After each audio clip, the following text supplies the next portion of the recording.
Hello my dear friends, you're in the Military Summary channel, and today we will discuss the situation in Ukraine on the 16th of February of 2024. Today we have a lot of very interesting updates, details, progress on the ground, so let's start. And the most important updates are coming from the central, from the eastern and the southeastern part of Avdiivka. As you can see, I have adjusted the map. Now I have covered the eastern part, the southeastern, northeastern part of Avdiivka in the gray zone, because according to information we have, the Ukrainians start massive retreating process. They were abandoning their positions without even a possibilities or any chances to destroy armored vehicles that they were abandoning in the eastern, the southeastern part. The Ukrainians basically are running away. They're moving to the central part, they're running to the ninth quarter for their lives, with the purpose to save their lives and to leave Avdiivka as soon as possible, or something like this. So this is the situation in the eastern part. We have some updates from different mappers, from different reports, that this is currently an ongoing process. The Ukrainians abandoning their positions and they're moving and trying to evacuate. Starting this morning, we received significant number of updates from the eastern part. We have like complete confirmation of control over the filtration station. As you can see, we have adjusted the map, and this report took place in the morning. And this is very important thing that when talking about at least the 16th of February, most of the reports about the progress on the ground first were received in the first half of the day, before the noon time of the local time, and the next wave of reports we started receiving after the sun went down, and now we start receiving the second batch of the most important updates. Another important thing we received in the previous let's say half of the day in the morning was that the Russians managed to establish control over the stronghold by the name of Cheburashka. On this video we can see the Russians who were establishing the flag somewhere below the bridge, which is obviously 100% confirmation of complete Russian control over this territory. And after that, after these two updates, we received some batch of piece of news regarding the fire bombings and so on. And according to information we have, just during the previous 24 hours, during the previous, let's say, 60 hours, the Russians attacked Avdiivka with around 300 FABs, and this is a significant number. There are no chances for the Ukrainians to survive after such a heavy pressure and so on. And according to information we have, as we discussed, the Ukrainians, most of the forces that were abandoned by their commanders in the Avdiivka were heading and are currently heading in the direction of the ninth quarter, because they still think that they have possibilities to use fields between Lastochkina, Severna and the ninth quarter as the only left evacuation road, but this is not true. You know that now there is this the current situation is that if I have possibilities to call the Ukrainians in the central part of Avdiivka and to stop them, I would do this, because I understand that if Ukrainians from filtration station, from the Tsarskaya Khota, from fortification from on the south of Kamyanka knew about the situation in this area, of course they would already surrender to the Russians, because there are no chances for the Ukrainians to cross the fields. And obviously the upcoming night is the final night of Avdiivka, because during this night the Ukrainians will try to use the roads, will try to use the fields, and obviously this is not going to be something centralized, something, let's say, organized by the Ukrainian authorities. This is going to be just evacuation and running for their lives, and who survived is the winners. Who doesn't survive is the loser of this game of evacuation from Avdiivka. Furthermore, we continue receiving updates from the fields, and the Russians are saying that since the beginning of this morning of the local time, they were bombing this territory heavily with significant number of FABs and artillery, and they're not giving Ukrainians even a single chance to use this road. And we need to understand a few important things about this territory, because the Russians are waiting for upcoming night as well as the Ukrainians, because this is the only period of time when the Ukrainians have at least small chances for evacuation. At least the Ukrainians think like this. Obviously the Russians understand that there are no chances for them, and I'm trying to say that the battle for Avdiivka has ended. The physical battle for Avdiivka has ended. Now we are let's say at the beginning of political battle for Avdiivka. The Russians now currently the main purpose and the main goal of the Russians is not to establish control over Avdiivka, but to encircle and surround as many as possible soldiers. They can use them in the future as a very powerful argument in negotiations with Zelensky, furthermore with Ukrainian society. The Russians need to show the convoys of Ukrainians. They need to start another, let's say, political process or criminal process against the Ukrainians who were bombing Donetsk with multi-launch rocket systems, with artillery and so on. The Russians need this as air. This is the vital question for them. The Russians want to show the same picture as they shown us in Mariupol. For example, also, we have some updates from the central part, from the East territory. During the first half of the day, we received significant number of reports from in the vicinity of the chemical plant. The Russians published the video of Russian flag of one of the squads on the statue on the entrance of Avdiivka, the statue where Zelensky made his own video. So this is like complete control over this part of the area. Furthermore, we got additional video and pictures and reports about the Russian control over the area in the base of chemical plant along the railways. And right before I start making the video, we got additional video of Russian progress and Russian control in the central part. And as a result of offensive operation, the Russians established control over the central park, the hospital. So we see that the Russians see no resistance from the Ukrainian side, no barriers, no clashes. The Russians are just moving, and the only barrier they have is traps, mines, and some surprises that were left by the Ukrainians during the withdrawing process. So this is the situation in this area. When talking about industrial aid, we got also the video that was published by the Ukrainian sources. For example, on this video, we can see the FPV drone strike against the Russian soldiers who were moving along Industrial Avenue. So this is the situation that also confirms additional Russian progress. And also, right start making the video, the sources reported about the fact that the Russians established control over this industrial plant also along Industrial Avenue. So we see no resistance from the Ukrainian side. And the biggest problem for the Ukrainians is that the Russians launched their offensive operation from the Tsarskaya Okhota, from former air defense base, from Oputny in direction of the 9th quarter, with the purpose to close the hat, to close Avdiivka cauldron, and to capture and surround as many as possible Ukrainian soldiers. Some sources have already reported about the ongoing clashes inside of the 9th quarter, and obviously this is going to be complete disaster. Currently, we don't know how many soldiers were abandoned by the Ukrainian commanders inside of Avdiivka. Maybe there are a few thousands of soldiers, maybe there are 5,000 of soldiers, maybe 4. Yesterday we were talking about 3.5 thousands of soldiers, but for now we don't know for sure. Obviously, a few thousands of soldiers will be captured by the Russians if they have brains and if they're enough smart to understand that there are no way to escape and no way to evacuate from this area. And you know that Avdiivka, the battle for Avdiivka, obviously is going to move in history as probably the biggest achievement of the Russian armed forces during the special military operation, at least during the previous 2 years of clashes, because now we have right and we have possibilities to compare the battle for Avdiivka with two main battles that took place in the previous phases of the special military operation. I'm talking about the battle for Mariupol and the battle for Bakhmut. And as you can see, the Russians use completely different approach with the comparison with the previous battles. The thing is, if we compare these three battles, the first things that comes to my mind, at least, that when talking about the battle for Mariupol and battle the Bakhmut, the Russians didn't have possibilities to announce the victory in those two battles until they established control over the last square meter of those cities, over the last building of those cities. We're talking about Mariupol, we're talking about Azovstal. And when talking about Bakhmut, until the Russians established control over the citadel, only after that they managed to announce about the victory and establishing complete control. But when talking about Avdiivka, we see completely different approach from the Russian side. And the thing is that the Russians needed and they established control over just 10% of the stronghold, and the entire defense belt collapsed, and basically the Russians have already won this battle. Just 10%. Imagine yourself how the Russians managed to improve their skills for the previous 2 years of the special military operation. Another important thing, that this is the first offensive victory of of the current head of Russian army.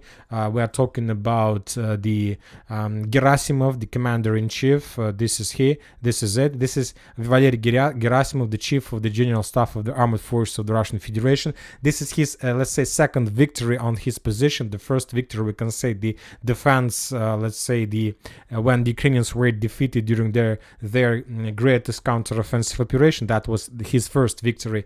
And Avdiivka is his second victory on his position. And once again, completely different approach. When talking about, let's say, the battle for Bakhmut, Prigozhin, the head of Wagner, spent significant number of resources. He was storming Bakhmut for around up to 1 year, a little bit less than 1 year, and of course only after taking under control the last building in the citadel, he had possibilities to announce about the victory. To tell the truth, when talking about Avdiivka, I believe that the Russians can announce the victory right now, because obviously the battle has ended. Now the Ukrainians try to run away and to save for their lives. And you know that today we also was published very interesting video by the Ukrainians. This video took place not today. Once again, let's take a look at this video from the beginning. This video took place a few days ago when the Ukrainians were running away from Avdiivka. And pay attention to this guy who is like in front of the screen. Take a look at his face and just mention how happy he was when he had the chance to evacuate. You see happy Ukrainians who were raising their let's say fingers, saying that everything is okay, that Avdiivka hell is behind of them. Take a look at his face once again. Just take a look at his eyes and how happy he is. And when I saw his face for the first time, I understand that even he in that situation didn't believe and wasn't for 100% sure that he managed to survive and managed to run away and to escape from Avdiivka. And when I saw his face for the first time, you know what came to my mind? I think that he thought something like this. And that's it for today.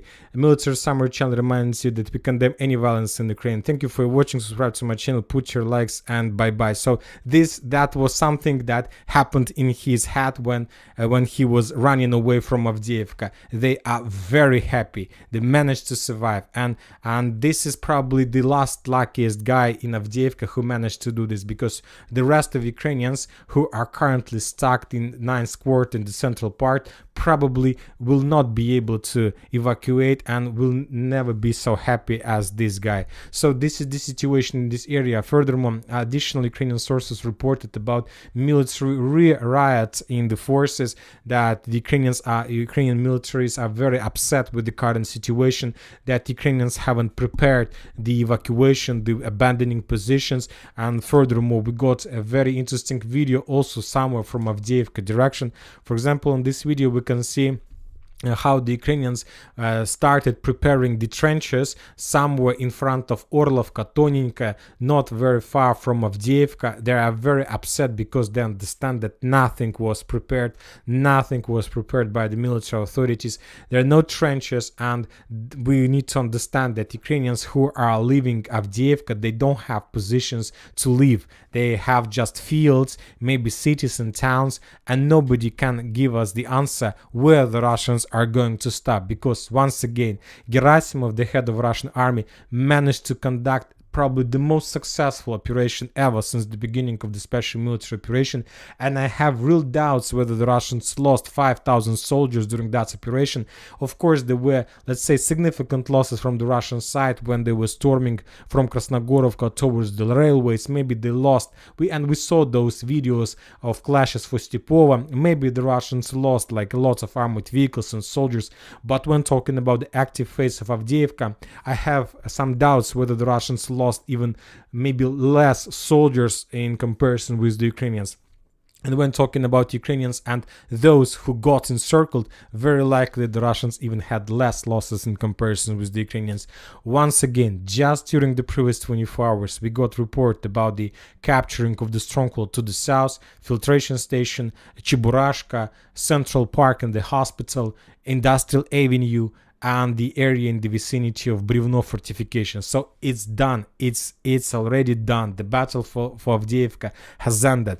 and just who has some connections with Ukrainians in this cauldron, please call them and ask them to surrender, because it's time to start political war, not political clashes for Avdiivka, not the physical one. Now we are moving further to Первомайskaya area. We have additional progress of the Russians and few videos of FPV drone strikes against the Ukrainian positions in the city. Now we are moving further to south, must say South Donetsk direction.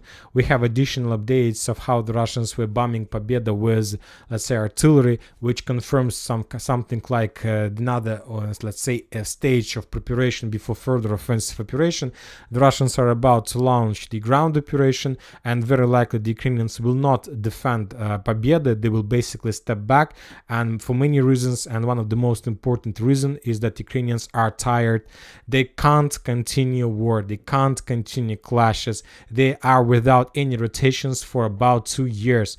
The Russians at least have some process. They rotate forces, they sign new contracts, they send fresh forces to the line of combat contact and tired forces back. So there is a process, and there is absence of this process in Ukraine. And for example, today we got very interesting and weird video from the same Pobeda direction. We see completely normal Ukrainian Leopard tank who's stuck somewhere to the south of Pobeda. And the authors and people, when they saw this video, start saying that Ukrainians are so uncareful and they lost another tank without even battle or something like this. But if you ask my opinion, I see completely different picture.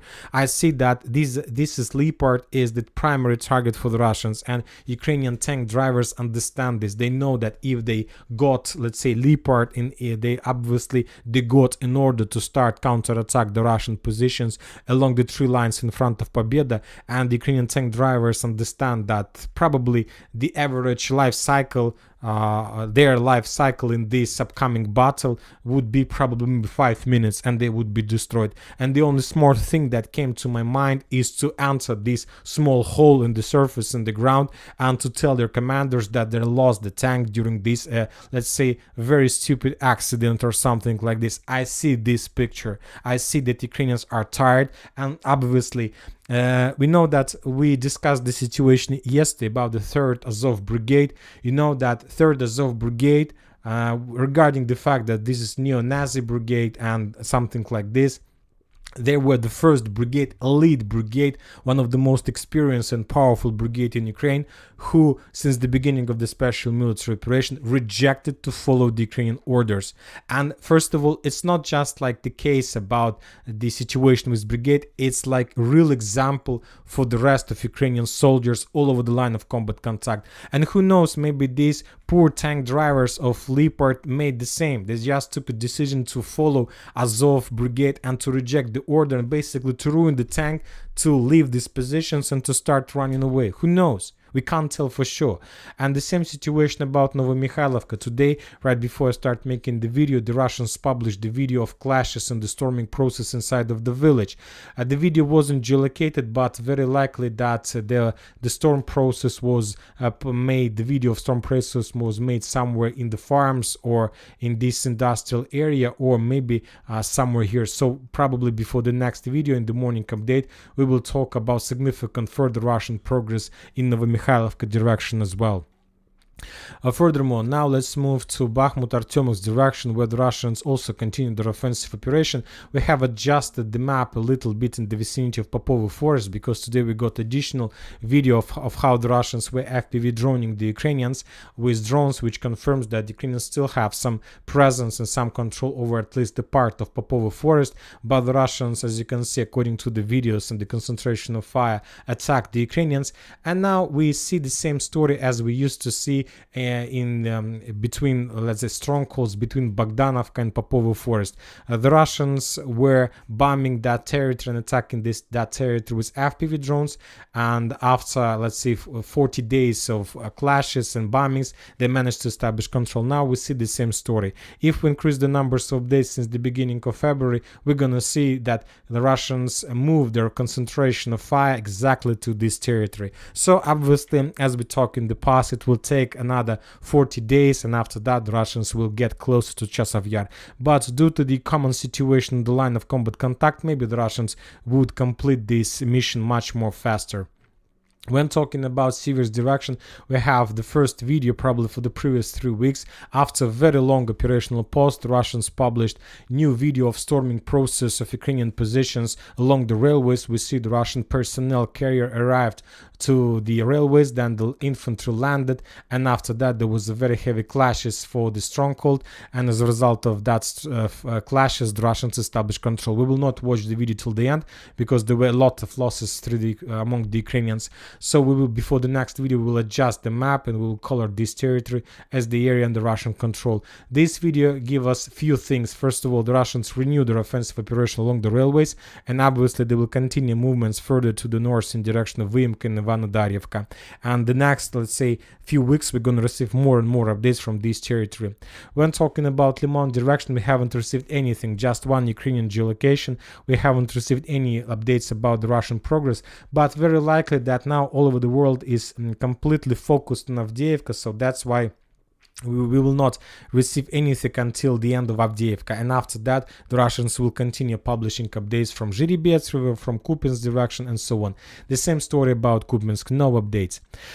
Important things and important messages are coming, message to be more precise, is coming from Rabotina Orechov area. The Ukrainian sources for the second day in a row confirms about concentration of a very big army of Russian forces on this direction, which confirms that soon the Russians will renew their offensive with the purpose of not just to return control over Rabotin and the fields between Rabotin and Verbova.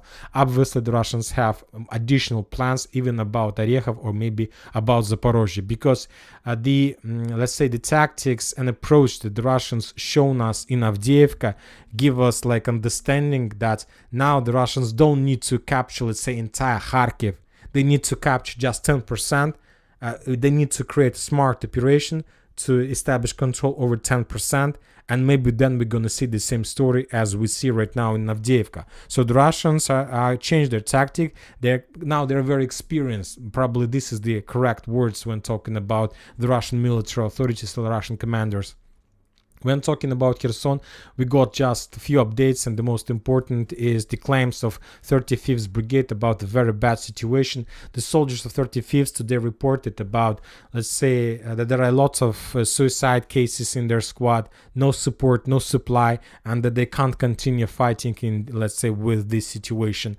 And now we're moving to Moscow because during the day we received significant number of updates from Putin, from let's say Russian military production. On this video, for example, we can see the warehouse with tens of hundreds of Russian, let's say, missiles, drones, Scalpel, all on set, so significant number.